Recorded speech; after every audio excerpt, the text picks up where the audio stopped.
Kalau bicara soal smartphone murah, biasanya orang langsung mikirnya soal kompromi. Layar seadanya, performa pas-pasan, kamera ala kadarnya. Tapi Tecno kayaknya punya agenda lain. Dengan merilis Tecno Spark Go 5G, mereka bukan cuma sekadar kasih opsi baru di kelas entry, tapi juga berusaha bikin pernyataan. Kenapa ponsel murah harus selalu identik dengan kata biasa? Ya, ini adalah model pertama di seri Spark, yang akhirnya mendukung jaringan 5G. Keputusan ini sendiri cukup nyeleneh, karena biasanya brand lebih suka menyimpan teknologi baru buat lini menengah atau flagship. Tapi Tecno memilih jalan yang berbeda. Mereka tahu pasar entry level itu luas, dan kebutuhan internet cepat bukan lagi hak eksklusif pengguna ponsel mahal. Dapur pacu, tidak menyembah Snapdragon.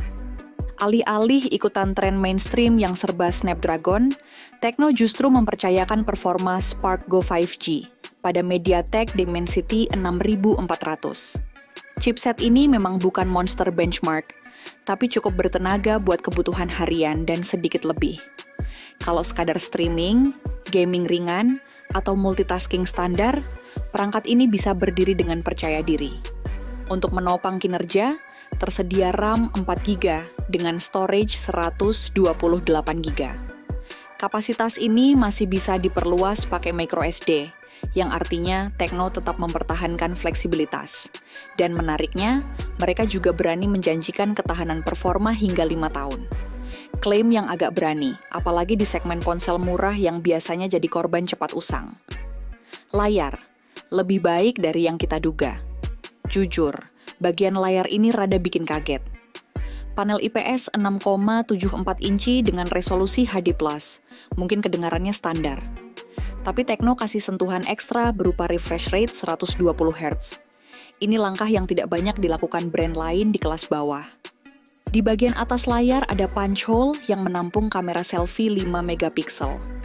Sekilas memang terdengar sederhana, tapi Tecno kasih bumbu tambahan lewat fitur dynamic port, semacam animasi notifikasi di sekitar punch hole, mirip dynamic island ala iPhone. Lagi-lagi, sebuah ide anti-mainstream yang sukses bikin ponsel entry-level ini terasa lebih premium. Kamera, menolak jadi pelengkap. Biasanya kamera di ponsel murah itu ada hanya biar nggak kelihatan kosong. Tapi di Spark Go 5G, Tecno menaruh kamera utama 50 megapiksel di bagian belakang. Walau jelas bukan tandingan kamera flagship, setidaknya pengguna masih bisa dapat hasil foto yang lumayan layak buat sosial media. Dan kalau mau sekadar bikin dokumentasi sehari-hari, kamera ini lebih dari cukup. Baterai besar tapi tipis. Salah satu highlight paling kuat adalah sektor daya. Baterai 6000 mAh dengan dukungan charging 18 watt membuat ponsel ini bisa bertahan seharian penuh, bahkan lebih. Yang menarik, meski kapasitasnya jumbo, ketebalannya cuma 7,99 mm dengan bobot 194 gram. Jadi masih nyaman dipakai tanpa bikin tangan cepat pegal. Untuk perlindungan, Tecno juga memberi rating IP64. Lagi-lagi, langkah yang jarang ditemui di kelas harga terjangkau. Software dan fitur tambahan. Spark Go 5G hadir dengan iOS 15 berbasis Android 15. Di dalamnya, Tecno menyematkan fitur seperti Ella AI Assistant dan Circle to Search yang biasanya kita temukan di perangkat kelas menengah ke atas. Kehadiran fitur-fitur ini semakin memperkuat narasi bahwa Tecno ingin meruntuhkan batasan ponsel murah harus sederhana. Warna dan ketersediaan. Untuk urusan gaya, Tecno menawarkan 3 opsi: Ink Black, Sky Blue, dan Turquoise Green. Ketiganya hadir dengan finishing yang lumayan elegan, sehingga nggak kelihatan murahan.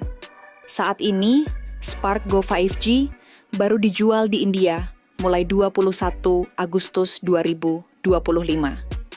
Belum ada kabar resmi soal ekspansi ke pasar lain, termasuk Indonesia. Tapi kalau nanti benar masuk, pertanyaannya sederhana. Apakah harganya bakal cukup ramah buat kantong orang Indonesia? Atau Tecno justru berani main sedikit lebih mahal karena percaya diri dengan paket yang ditawarkan? Kesimpulan, ponsel murah, mental tidak murahan. Technospark Go 5G adalah bukti bahwa entry level tidak harus pasrah jadi kelas 2. Mulai dari dukungan 5G, layar dengan refresh rate tinggi, baterai besar yang tetap ramping, sampai fitur-fitur cerdas yang biasanya bukan jatah ponsel murah. Semuanya bikin perangkat ini punya karakter unik. Apakah ini akan sukses di pasar? Itu pertanyaan lain, tapi satu hal jelas. Tekno lagi-lagi membuktikan kalau mereka berani melawan arus, dan nggak takut bikin gebrakan di kelas yang sering disepelekan.